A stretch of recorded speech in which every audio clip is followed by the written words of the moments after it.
Representative Barraga. Thank you, Mr. Chairman.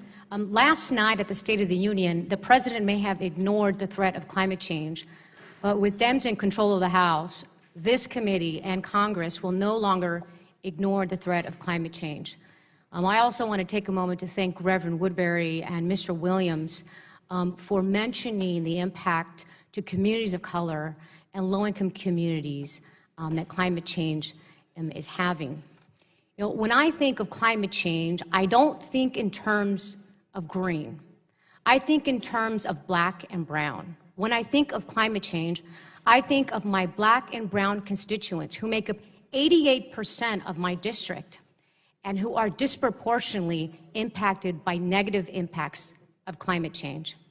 I think of black and brown communities throughout the nation forced to live under discriminatory environmental policies that cripple their cities and towns economically and leave them vulnerable and dependent on the very companies that are polluting our neighborhoods. When I think of climate change, I think of black and brown people who are confined to communities where decades of lax environmental policies and enforcement have literally sickened entire generations.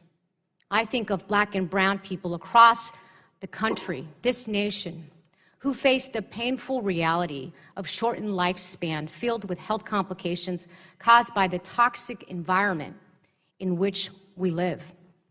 I think of black and brown children forced to live in neighborhoods where the air quality standards are astonishingly low and the use of asthma inhalers is alarmingly high. I think of black and brown communities and children whose asthma diagnosis amounts to nothing more than a death sentence, with brown children in these communities having 40% or more likely to die from the affliction that than their white counterparts. So ultimately, when I think of climate change, I do not see an environmental crisis. I see a systematic environmental racism that needs to be acknowledged and addressed.